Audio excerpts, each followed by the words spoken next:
Good evening and welcome. I'm so glad that you joined me tonight because I have a guest that's been talking on my live stream for the last week, and she has a lot to offer, and she wanted to be a guest to talk to you all and help you all. She's actually a mentor helping other people. Um, Her name is Alex, and I am glad you joined me to fight CPS and stop taking our children. I'm your host, Bob Pace, and I've been doing this twice a day, 7 days a week for 17 months. I started October of 2023, and I've not missed a date yet.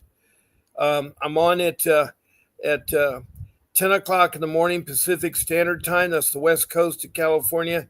And then again on at 7 p.m. Pacific Standard Time. And so that is a total of 14 live streams I do a week. And um, I'm so glad that you found us because I'm here to help you all because I too was a victim of CPS and it went really bad. I actually lost a child. I'm a I'm not an attorney. I'm a man that is a loving father and a husband, and I have raised 6 children, and I have over 42 years of marriage experience. So I have a lot to offer. And unfortunately, in my case, I lost my job and through no fault of my own. And I've struggled to get me another job. But I think with CPS, it pretty much ruined my job history. And I lost my home. And I also lost my youngest daughter. I have 3 boys and 3 girls. And my 3 young children were kidnapped and trafficked into foster care. I didn't have the nice results that Alex did. Alex is from Southern California. She had a case in San Bernardino County, in inland in California, and she was able to use the social workers, and she was able to use a court-appointed attorney, and she got her kids back. And I hope she will share that how she did that because she's one of the few in here. Now I talk to everybody around the country and around the world. I have over 21 countries so far that have called in. I have Indonesia, Bangladesh, India. Then I have Saudi Arabia and Libya. Then over to Africa, I have Liberia, and then Sudan and Rwanda and Mozambique, and then 2 provinces in South Africa. Then up to Europe, I have England, Scotland, Wales, Denmark, and Sweden across the pond. To North America, I have Canada and their 4 provinces. I have talked to all 50 states, including the District of Columbia, talked to the south of the border, Mexico, and then the country in South America called Grenada. Then across the South Pacific, I've talked to New Zealand, and then finally the land down under Australia. And I talked to 2 states there in Australia. So there's a wide range of people. I don't know why that came up there, but I'm sorry. That wasn't supposed to come on the screen. My computer does little quirks at times, so I want to tell you about that. Now, you're probably wondering what the word CPS stands for. I call it the Child Protection System. Every county in every state has a different name, and so is around the world. Like in LA County, it's the Department of Children and Family Services. In Orange County, it's Child Protection Service. Prescott, Arizona, it's Department of Children's Services. In Richmond, Kentucky, it's the cabinet. So no matter where you are, when I say CPS, I mean all the child protection systems. What was it called in San Bernardino, Alex?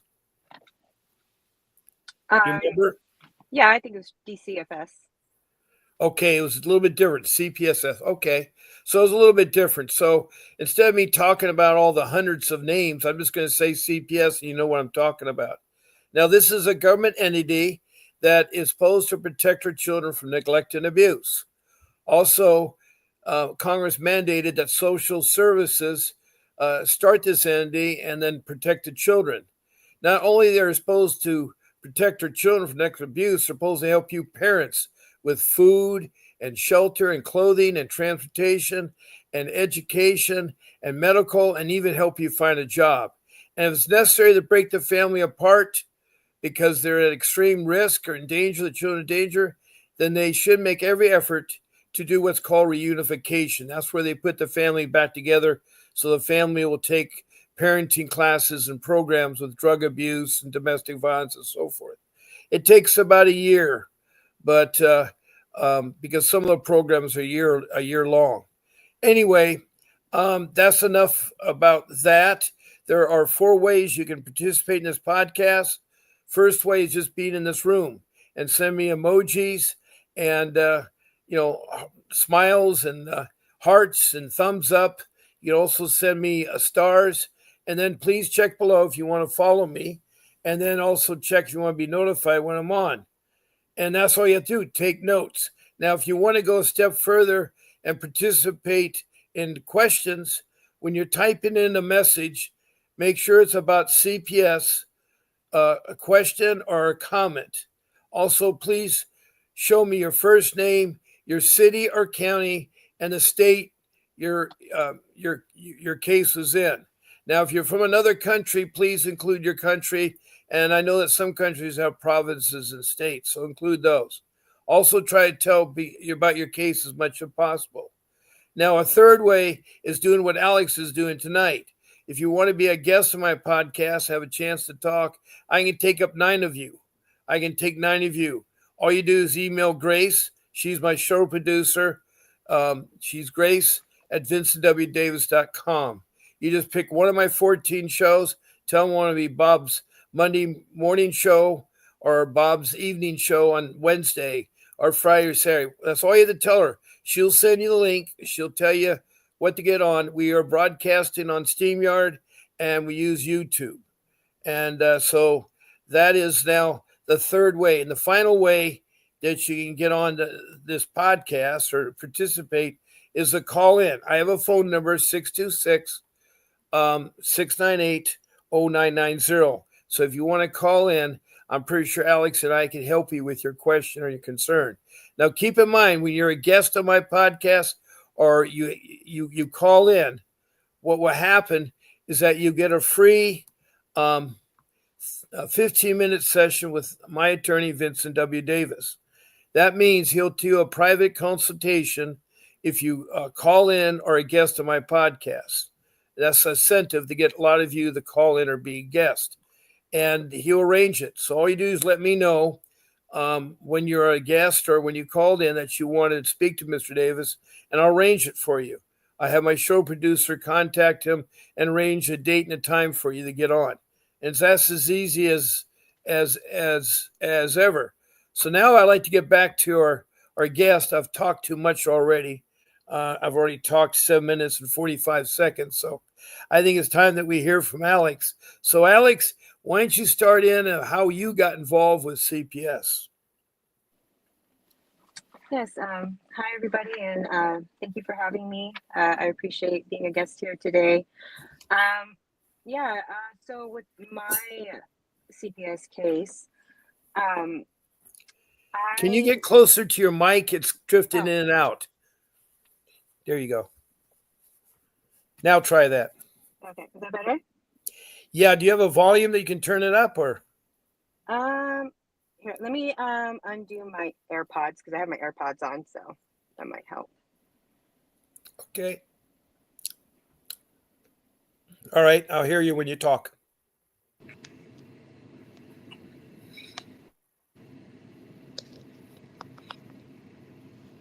Okay, can you hear me? There. Beautiful. Beautiful. Thank you. Okay.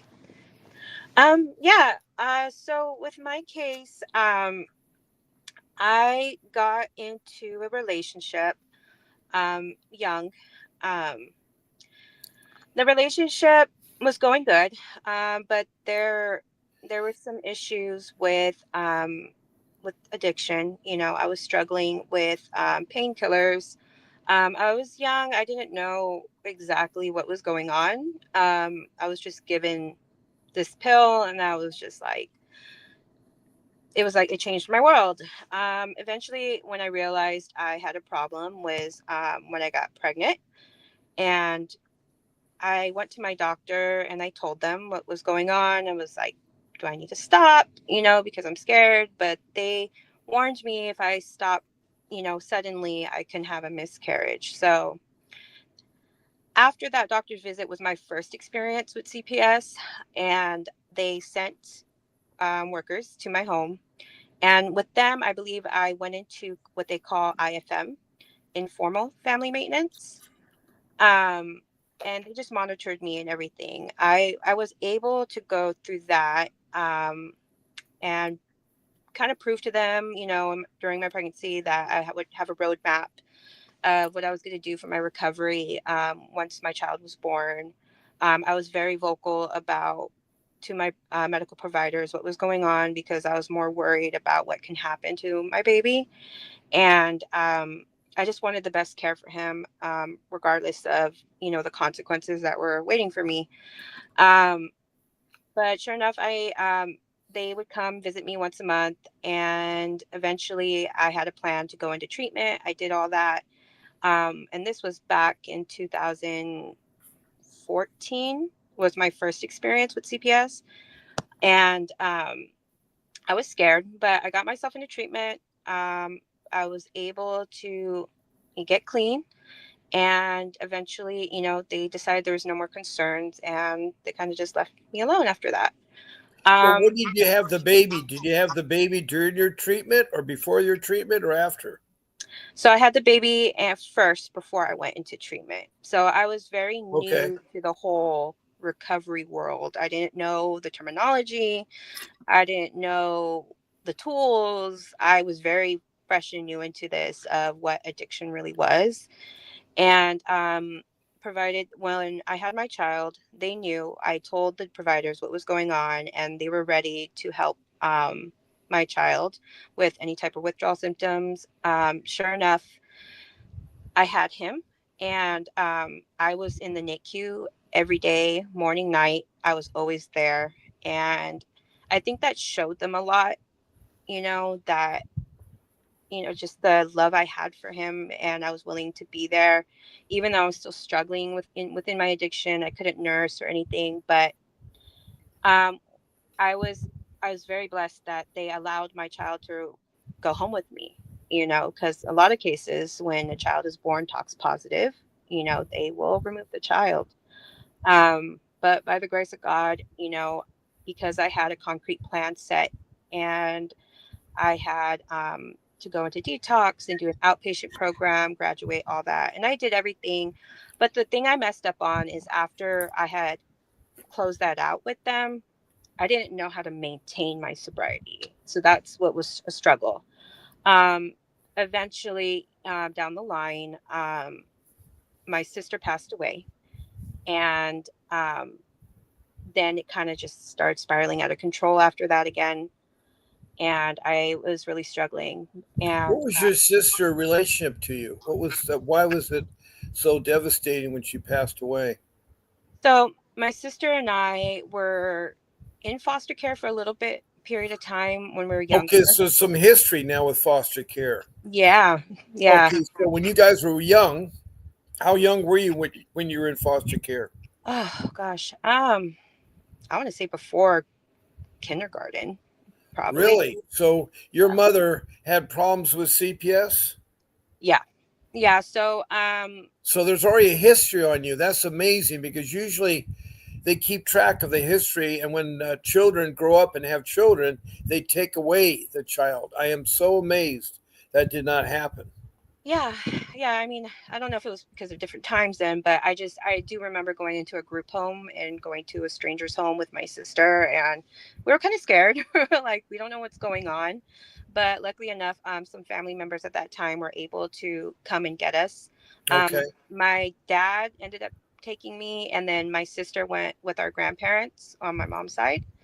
And so we kind of grew up separate in separate homes, but I would visit her like every other weekend. Well, that was good. They kept the relationship going. Good. Yeah, so we had a really strong bond, and then we also were like, I guess, trauma bonding at the same time, because we didn't have our mom like that, you know, consistently. She's just kind of popped in and out in our lives. And then but yeah, but the bond I had with her, she was my person. She was that person I could call anytime that would show up. She was that person that I was planning on making her like, if anything happened to me, that I knew she was going to take care of my kids. Oh, But wow. Is she yeah, older than you or younger? no, she's 3 years younger than me. Wow. Yeah, and How unfortunate was she to pass away? That was really surprising. yeah, she did take her own life. She was suffering with a lot of depression. Oh, so she actually committed suicide. Yes. Oh, wow. Did that have something to do with her early years in foster care, or what was making her feel lost? Yeah, I think there was a lot of different complicating factors that kind of just resulted in her making that choice for herself. Right. I can't really pinpoint any main thing, but I feel like a lot of it had to do with the lack of a relationship with her mom, and then just this whole feud in my family was kind of going on, and still kind of goes on to this day a little bit, but not as bad because now, we're older, we're adults now. But I did have another sister that did get put into the system as well, and she got adopted out. And I actually reconnected with her 6 months after our sister passed away. So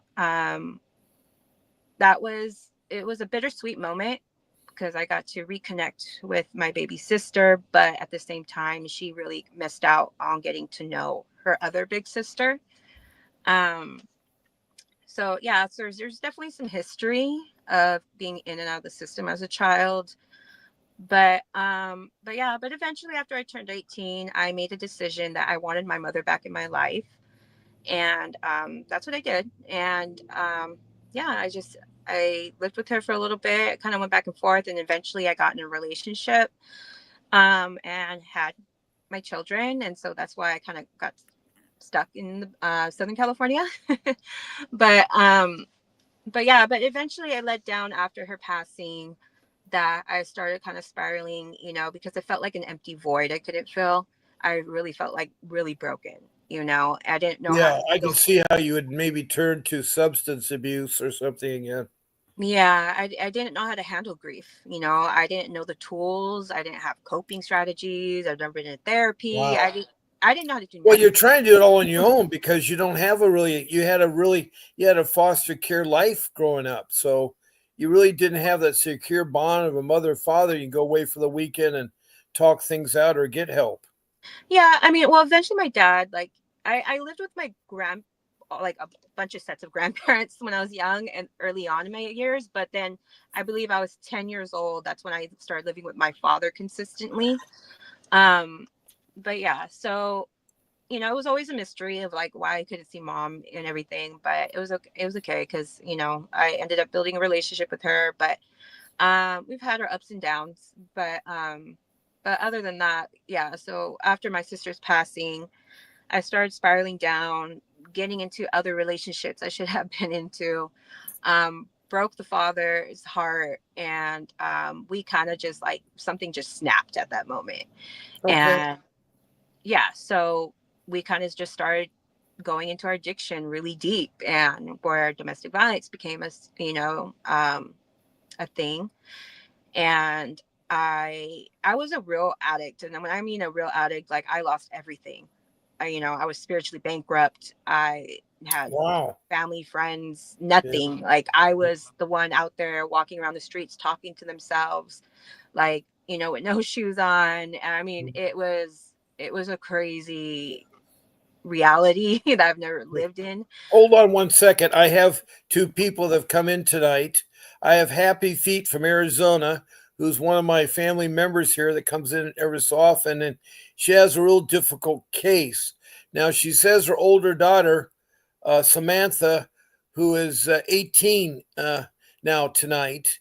Well, congratulations. Now, do you know that when you turn 18, you're no longer in the hands of CPS? They're going to try to keep you in there, but if you're 18, you're considered an adult and you can break away and go on your own. So, Happy Feet, if you're worried about your daughter Samantha, she can come home to you if she's 18 now and live with you and you can work out your problems there. I forgot what your case was about, Happy Feet, in detail, but she's from Arizona. She's been talking to me for the past year. We also have Betty. Now, Betty Joe is a mother, a foster care mom in Montana, and she had her heart wrenched out last week. She's been working on a case to adopt her brother's son. It's her niece, and she did all the right things. She got a hold of the IPCP, which is the Interstate Placement of Compact Children, and she was able to be checked out, and she got a judge order that she could adopt the child, and she did. She brought him home, but the foster care people that the child was staying with said that the child may have anxiety things because they kind of bonded with that child, even though that child was a different color and didn't think. See, Betty is blood relative to her, and she went through all the proper channels, and they're trying to get that child back because they want money.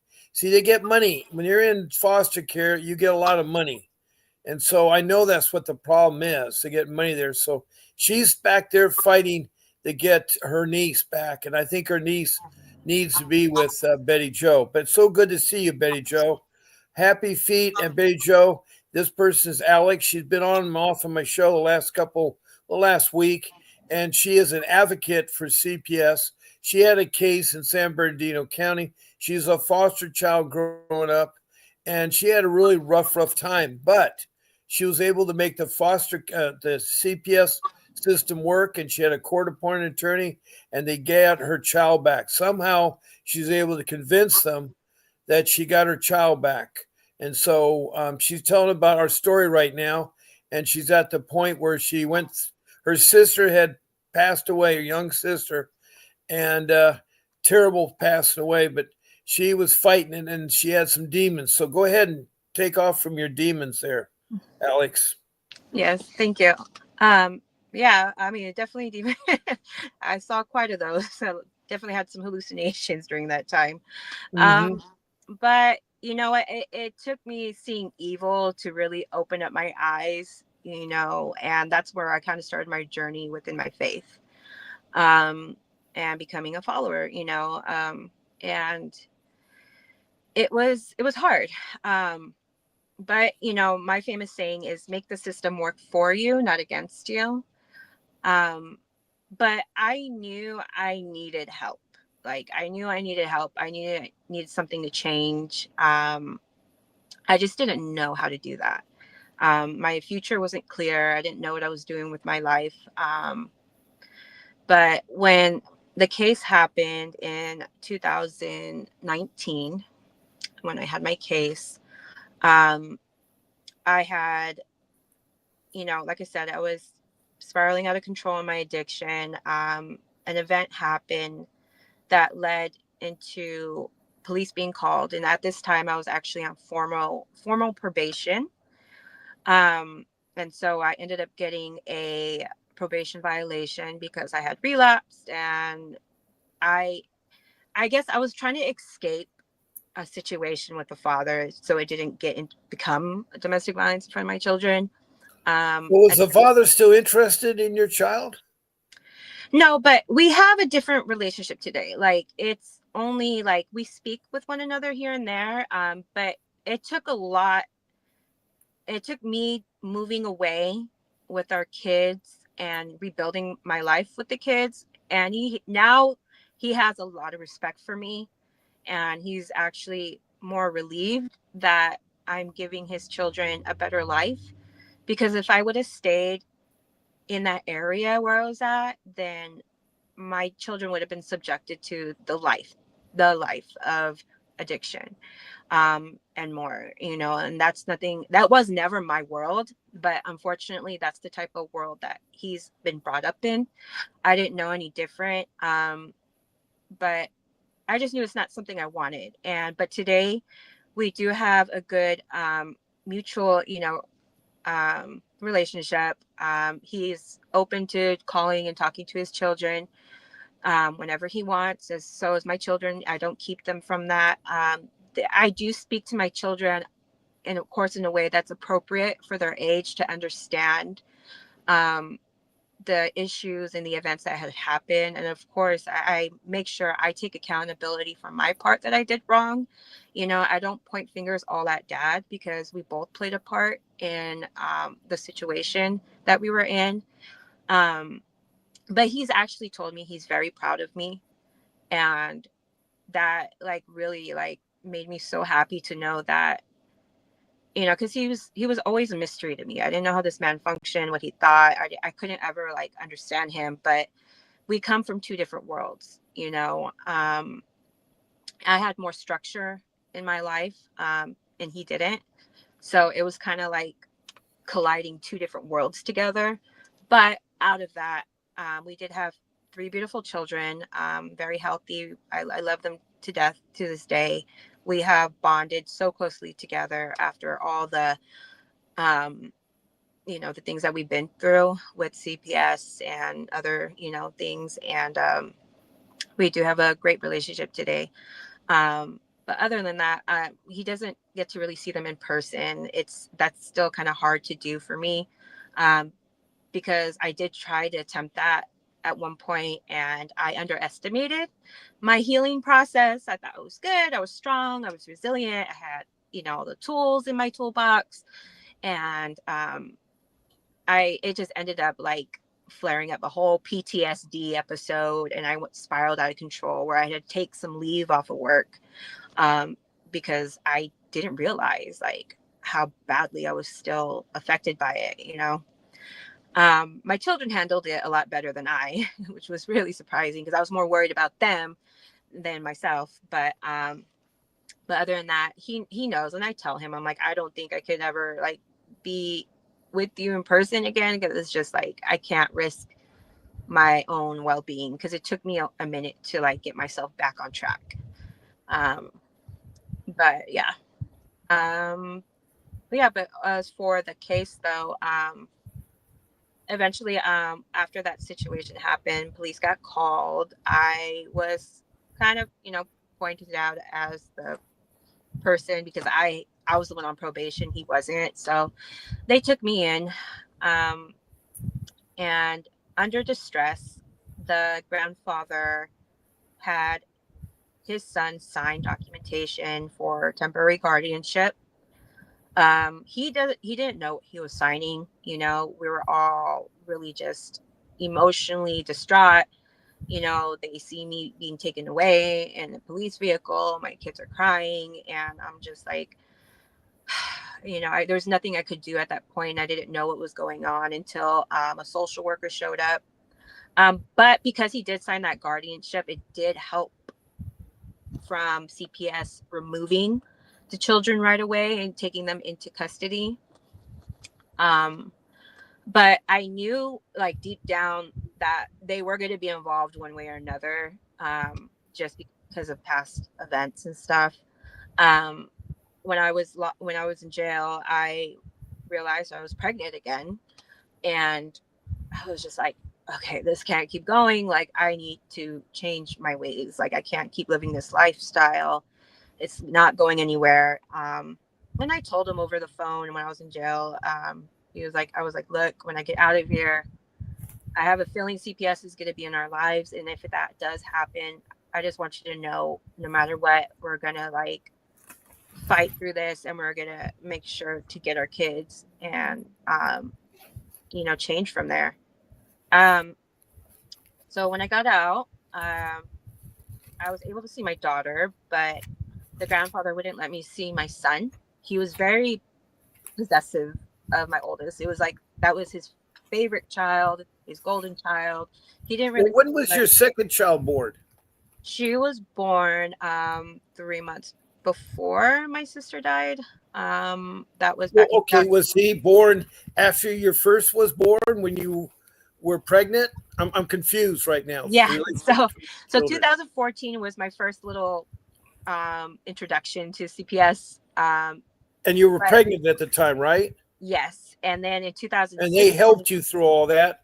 And then right, who did you have a child with? It was a different the same, father? no, same father. But in between, before I got pregnant with my second daughter, I ended up getting like my massage license. So I was working as a massage therapist for a couple of years, and then after I had her, um, and 3 months later, my sister passed away, and this was in 2016. Okay. Um, and that's when I started kind of like dipping into my addiction again, and I took time off of work. I told them, like, look, I have this problem. I need to go get help. They were very open to that. I went and I went into treatment. I went into treatment and I Do took you my know pills why with me. CPS didn't want to keep the child in foster care? Why were they so workable with you when you had your drug problem a second time and you had all this going on? I don't understand because you're the first one of over 1,000 people I've talked to that has a success story of being involved in CPS, especially from I've heard negative stories from San Bernardino County CPS. Honestly, I literally just went with what my heart was telling me to do. For me, I was open and honest that I had struggles, I had challenges, and I knew I needed help. Well, were they nice to you? I mean, see, usually So, CPS, they yeah. make it impossible to see your child. It gets worse and worse. And if you're on drug abuse, they make you take a drug program for a year and they constantly drug test you all the time and you don't see your child and he's bounced around. So you now have done something that no one else has done in all my talkings to over 1,000 people. Yeah, I mean, I do see maybe similar. I mean, I can't talk about any specifics because they are, open, some open cases still, but I have seen other successful stories of parents being able to navigate the system um, with minimal support or, lack thereof, a paid attorney and stuff like that. I have seen it, and I have helped parents be able to do that. Just give them the information, because the more you can inform yourself, the better understanding that you have to really navigate through this. For me, I didn't have a parent advocate. They did have a couple, but it was like a new thing that they started. I think I talked to them maybe a couple times, but they didn't really provide me like the support that I like my organization does. But I do. I have seen other cases being successfully navigated and closed with a social worker and, with an appointed attorney. But for mine, for me, I was always open and honest. Like, I just did it that way. My social worker, she was tough. Don't get me wrong. She was tough and she wasn't going for no shenanigans. But regardless of all the bad reports that the father's family, the father's side of the family was saying about me, I didn't care, because I remember my mom, when I was in jail, she told me, because I was crying, because of all this was going on. And the one thing I'll never forget, she told me, she's like, Alex, listen, at the end of the day, it doesn't matter who says what about you. You know the type of mother you are. You know the type of person you are. When you get out, you're going to fight for your kids and you're going to get them out of there. So that stuck to me. And I'm like, she's right. Like, I'm not a bad person. I'm just broken and I made some really stupid decisions, you know? And it was a big learning experience. A lot of my failures created a lot of my wisdom today, but I did navigate through it. I was always open and honest with her. I wasn't hiding anything from her. I didn't keep anything from her. I did my case plan in good faith. I made sure to show up. I was there doing my treatment, engaging, really wanting to change my ways, because I really wanted it. I didn't want to keep up with the, being in my addiction and just living this life of, you know, instability. Like, I didn't want that for my kids. That wasn't the life I grew up in, too much. I was always, my dad always has a nice job. He had a house, he's, medium income family and stuff, and so I was just like, no, no, no, no. I'm like, this isn't right. Like, I need help. And I told her, but when I got out of jail, I already had to work with my probation officer getting into treatment anyway. So I got into that as soon as possible because I didn't want to go back. I put myself, because I knew of a place that had parenting classes I've done before. And I went back there, got enrolled into the parenting classes. I never missed a test. Like, I didn't care if it was raining, snowing, like I was on that bus pregnant.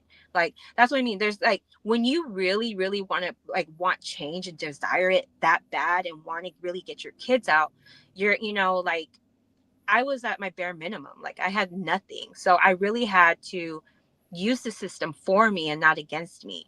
I showed up to my visits. I showed up on time. I showed up early. I never missed one. I did my therapy. I finished that. I did my, my outpatient program and everything. I was there all the time, showing up to my meetings, going to, NA meeting a day. Like I was like unstoppable. Like I did not let anything keep me down. Like there was just the love and the drive I had. Like I just couldn't stop. And that's what pushed me, forward. And I knew how to communicate with my social worker. And what I could say is that when you want to learn to self advocate, you have to really do research, to know what to understand the things that are happening.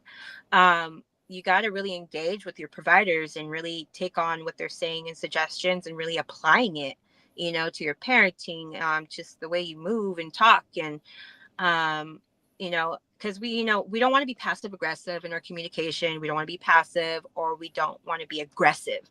But the Uh-huh. best form of communication to have is being assertive, being firm, being true to who you are. And it's definitely, being have a lot of like emotional, intelligence too, of learning how to cope with hard things you don't want to hear. I mean, I still am in that area of growth. Like, don't get me wrong, I'm not saying I got it all down today.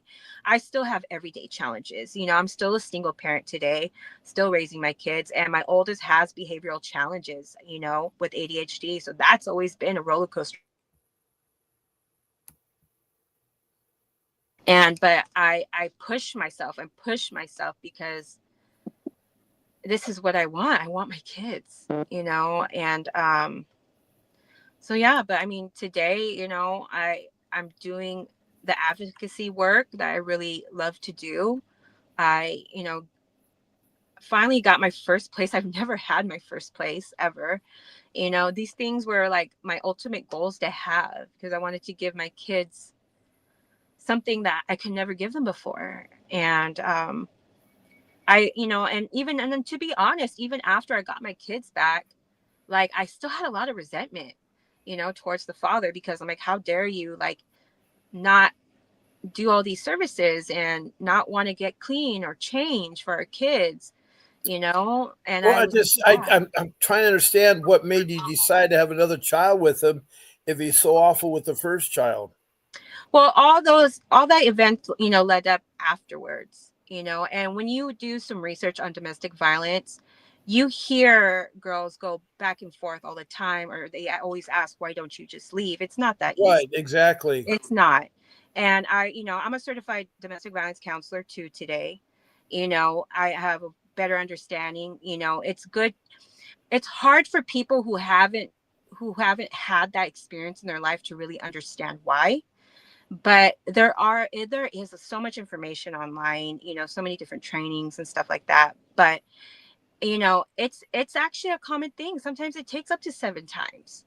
Sometimes it takes something really drastic, a lot of pain, a lot of leverage against you to really want to change. And that's where I was at. There I had a lot of pain and there was a lot of leverage against me. It's either you get this thing or you don't. And I couldn't fail my kids, and that's what just kept pushing me. But, today I haven't been with him since my case. Like we've been separated since. Does he help you out with financially? Oops. Okay. Yeah, but we've been separated ever since 2019. No, but does he help you out financially? No, no, he doesn't. Jeez. He's Yeah, there's, a lot of things about his childhood he wasn't able to accomplish. Um, like again, when I got in a relationship with him when I was young, this has been over 11, 12 years ago now, I was very blinded. I just I couldn't see what I needed or what I wanted out of a man. Today I do. I have a very clear understanding of what I want in a partner. I have standards I'm not going to break, and I'm okay being by myself because with God, that I'm really trying to like master more, because like I'm still trying to like build that relationship with him. trying to focus on him and my own personal growth. Like, like I'm still learning things. Like I said, I don't have everything down today, but I know absolutely everything that I need to do and where to go to get it. I see. Now we have someone else who's joined the room who's been one of my family members. Her name is Love Love, and welcome, Love Love. I forgot where you're from. I think you're from California, Love Love, and she said that you are amazing, and she is so enjoying you talking about how you fought CPS and how you got your children back. Thank you. So what I'm trying to now understand is that the second time around, you go and get cleaned up, and then where were the children staying when you're indeed getting cleaned up? Where were they staying? Um, okay, so I went to rehab, and then they had a mothers and children's home within the residential program I was in. And this was Mm-hmm.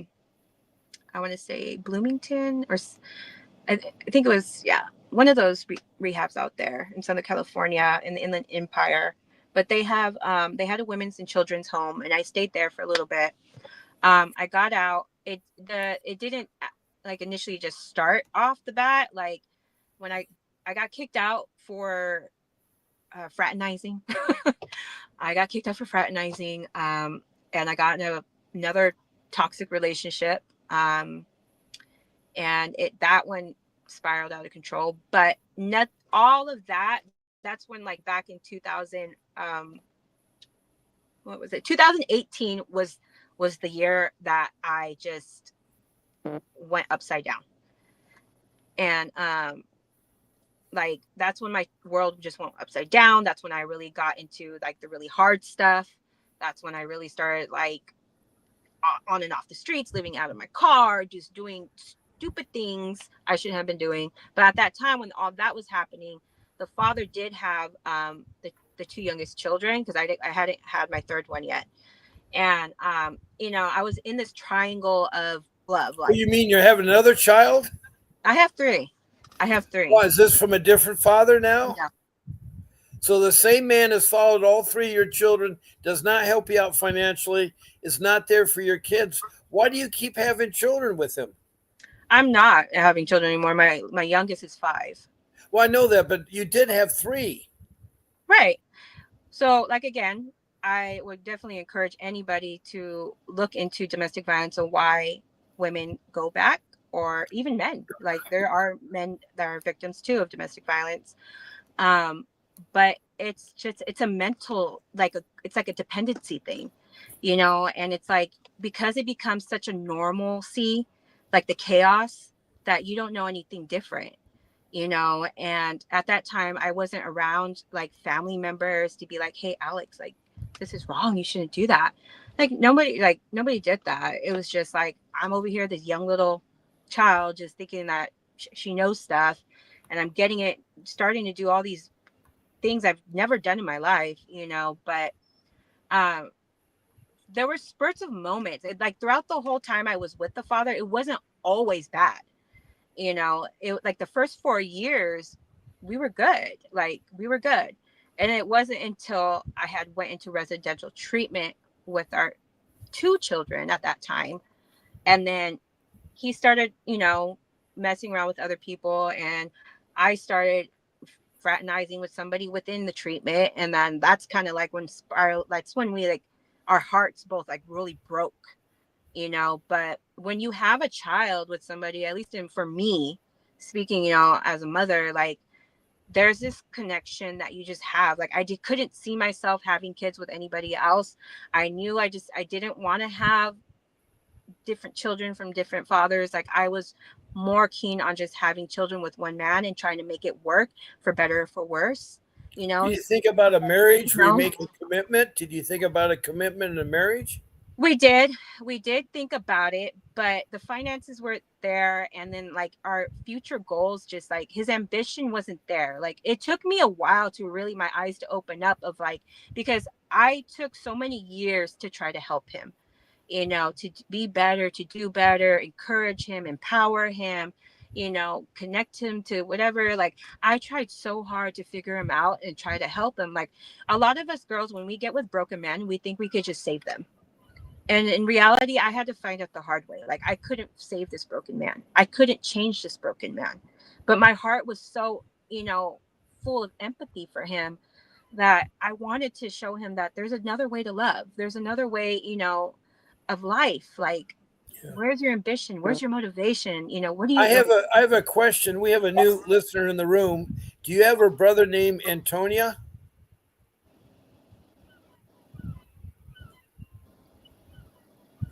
I have Oh, some, I have someone that's spoken 3 times. He says, "Hey, that's my sister.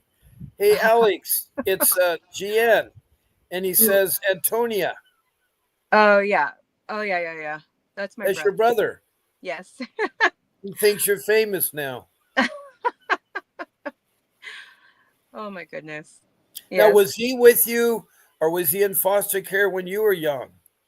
My brother, Is he an older or um, younger he's child? actually younger. I believe he's So when you were in 13 now. foster care, where was him? Where was him?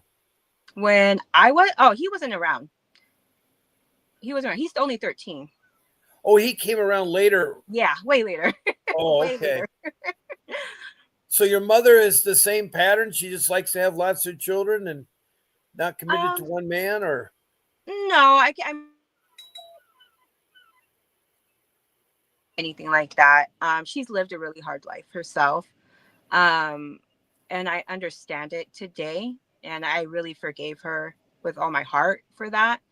Um, we still have our conflicts and differences and stuff like that, but um, it is what it is. I'm learning to accept where people are at, but I also am learning to have boundaries, in my life, and have to set them hard boundaries at times. yeah, yeah, yeah.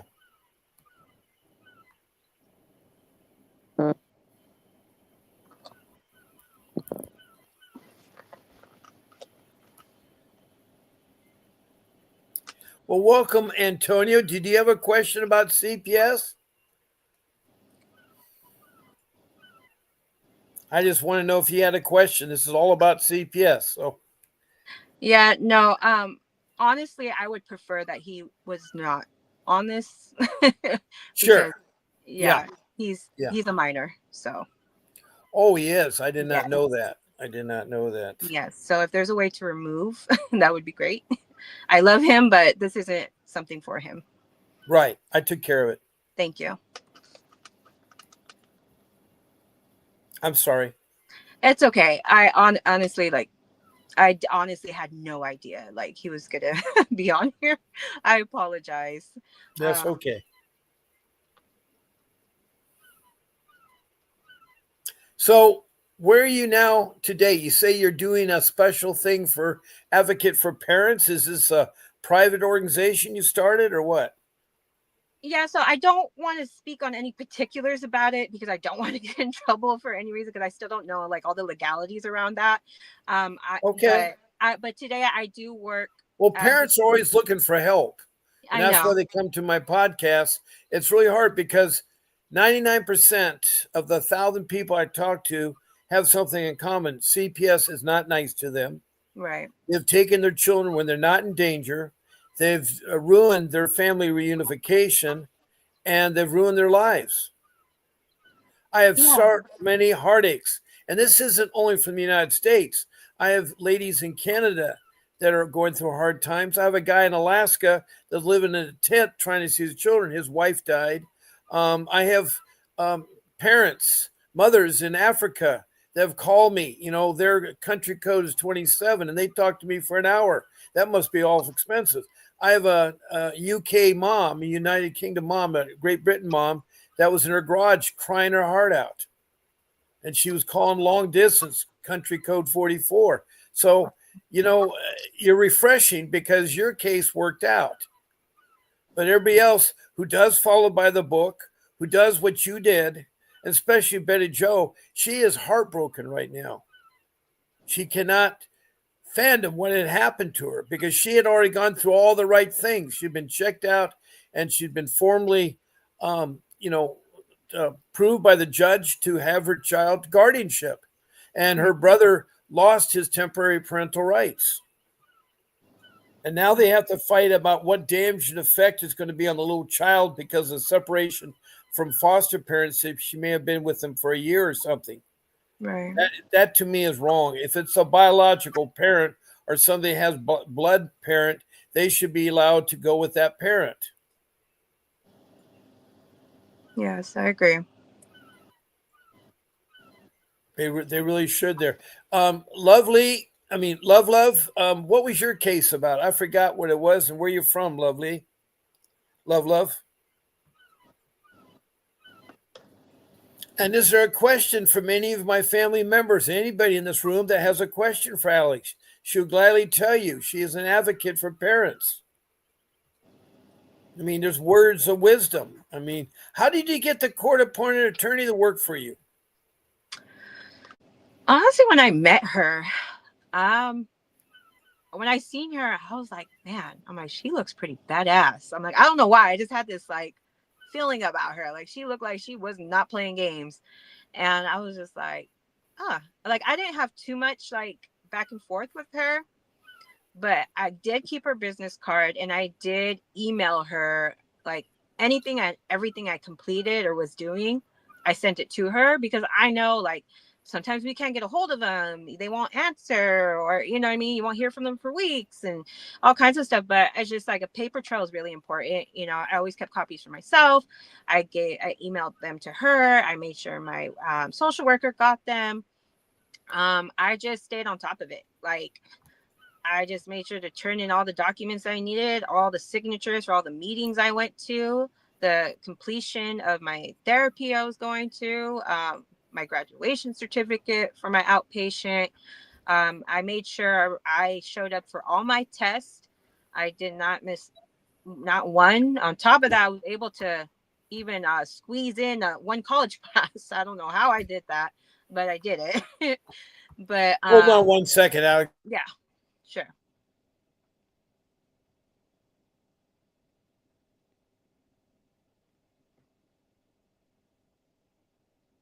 Okay, I'm back. I have family and they're just coming home from school. So I had to talk to my son real quick. Well, we have about 8 minutes left here, or a little bit less than that. I think more like 5 minutes before my podcast is over. How did you find out about this live stream that I have? How did you find out about this live stream?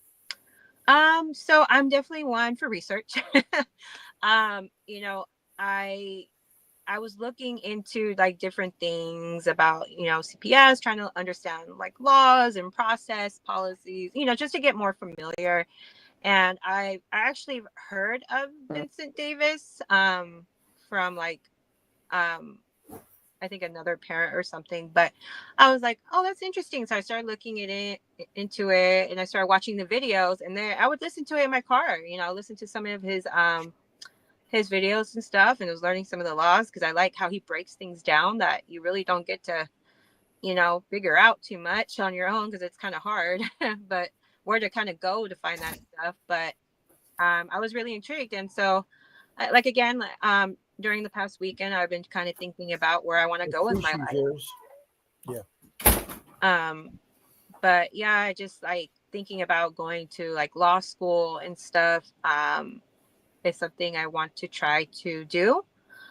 So I was like, I wonder what that's going to look like. So I just start, you know, YouTubing what, you know, what like the life of a lawyer for, you know, for advocating and fighting for parents is going to look like.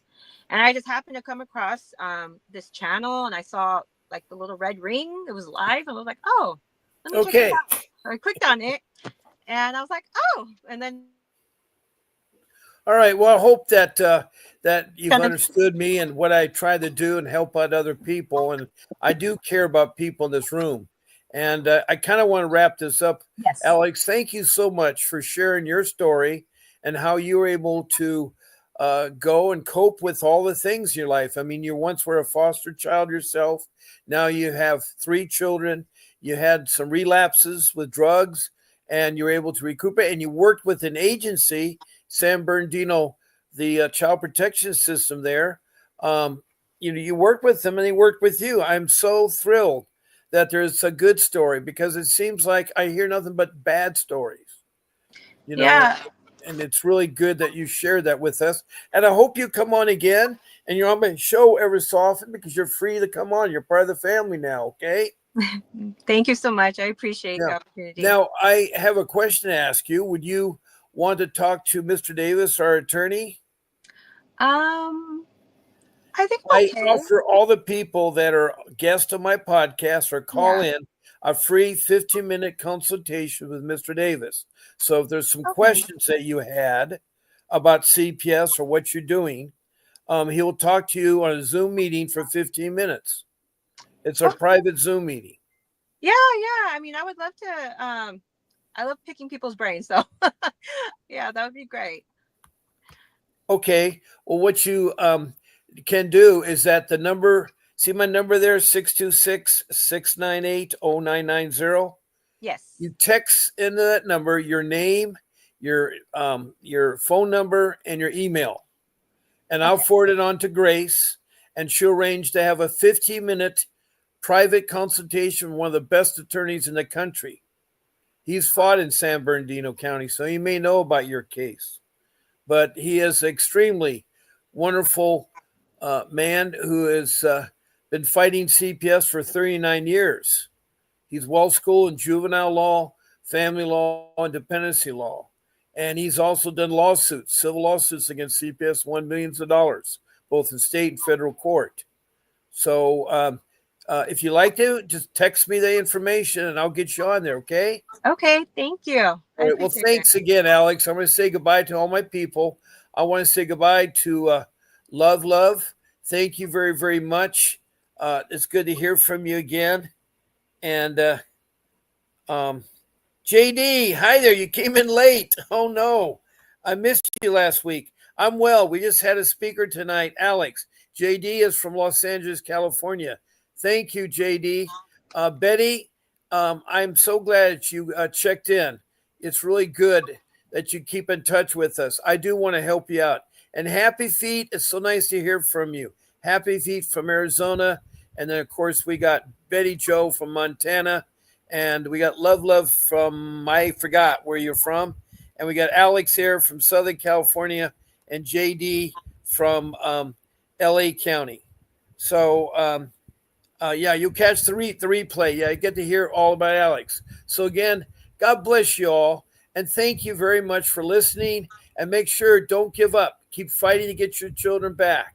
And this is Bob Pace saying good night. I'll see you tomorrow morning at 10 a.m. Pacific Standard Time.